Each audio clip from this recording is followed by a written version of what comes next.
तो बच्चों को नमस्कार। आज हम आपका कार्यपत्र 48 जो कि पुनरावृत्ति शुरू हो गई है उत्तक पाठ से हम कर रहे हैं। उत्तक क्या होते हैं? एक ही प्रकार की संरचना और कार्य करने वाली कोशिका का समूह जो होता है उसको उत्तक कहते हैं। ये इसकी परिभाषा भी है। दो तरह के उत्तकों की बात करेंगे हम, पादप उत्तक और जंतु उत्तक। उत्तक जो पादप उत्तक होते हैं वो अधिकतर मृत होते हैं। पौधों में वृद्धि भी कुछ क्षेत्रों में सीमित रहती है। इन्हें ऊर्जा की आवश्यकता कम होती है। दो तरह के पादप उत्तक हमने पढ़े हैं, विभज्योतक उत्तक और दूसरा हमने इसमें पढ़ा था जटिल स्थायी उत्तक जो इसके अंदर ही आते हैं। तो विभज्योतक उत्तक जो पौधों की वृद्धि में निश्चित रहते हैं, मतलब जिनमें हमेशा जो है बढ़ोतरी होती है, उनकी हम बात कर रहे हैं। इसमें तीन हमने पढ़े थे, शीर्षक, अंतविष्ट और पार्श्व। शीर्षक जो हमेशा टिप पे रहते हैं, या तो आपकी तने के टिप के ऊपर या जड़ों की टिप के ऊपर। अंतविशिष्ट जो कि नोड्स के बीच में होते हैं, ऐसे जिस तरह से इनके बीच में इनकी हाइट बढ़ाने के लिए, और पार्श्व उत्तर जो है उसकी मोटाई बढ़ाने के लिए।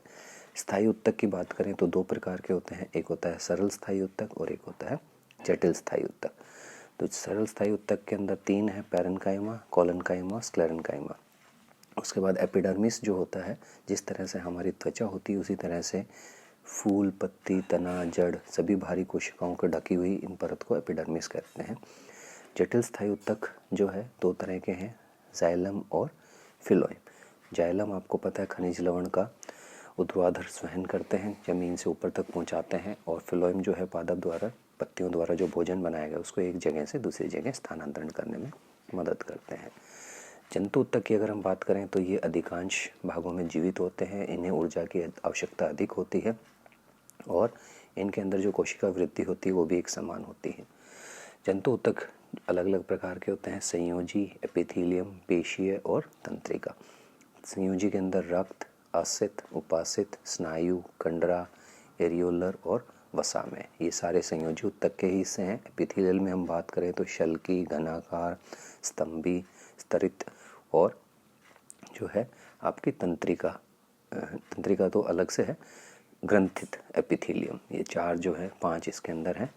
पेशीय उत्तक तीन तरह के हैं जो बहुत इंपॉर्टेंट है। रेखित पेशीय, इस उत्तक की कोशिकाएं लंबी, बेलनाकार, शाखा रहित और बहुकेंद्रीय, मतलब इनके अंदर न्यूक्लियस बहुत सारे होते हैं, उनमें डिफरेंस नहीं होता। हल्के गहरे रंग की धारियाँ हुई इसके ऊपर देखने को मिलेगी, और ये अस्थियों को से जुड़ी होती हैं, आपकी मसल्स को बोन्स के साथ जोड़ने में मदद करती हैं। चिकनी पेशीय कोशिकाएं लंबी, शाखा रहित एवं केंद्रीय तथा शिरों से पतली होती हैं। पेशीय अंतरात्मक अंगों में निर्माण आपके अंदर के अंगों के अंदर रहती हैं। हृदय पेशीय कोशिकाएं एक केंद्र के बेलिकान व शाखावनित होती हैं। ये हृदय का निर्माण करती हैं, खाली हृदय के अंदर ही पाई जाती हैं। तंत्रिका उत्तक मस्तिष्क, मेरुरज्जु तंत्र के सभी तंत्रिका उत्तकों की बनी होती है। ये तंत्रिका उत्तक का चित्र बहुत इंपॉर्टेंट है। इसके अंदर जो है कोशिका और तंत्रिकाक्ष और लास्ट में आपका इसमें एंड पार्ट।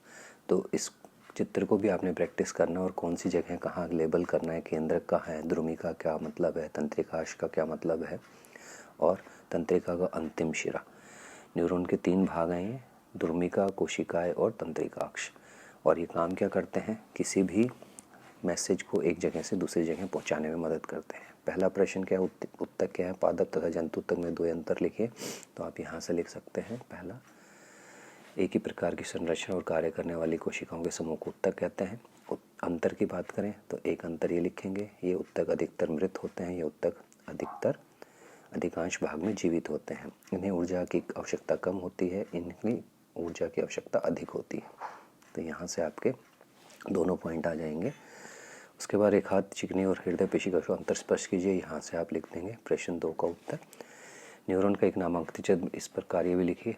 ये तीसरे का हो जाएगा। कार्य अभी हमने बताया कि एक हिस्से से दूसरे हिस्से तक जो है आपके मैसेज को स्थानांतरित करना। समवह उत्तक किन्हें कहते हैं? कार्य तथा उनके घटकों के नाम लिखें। समवह उत्तक जो है यहाँ है। जटिल स्थायी उत्तक से अधिक प्रकार के कोशिका मिलकर बनने संवहन उत्तक कहते हैं। ये दो प्रकार के होते हैं।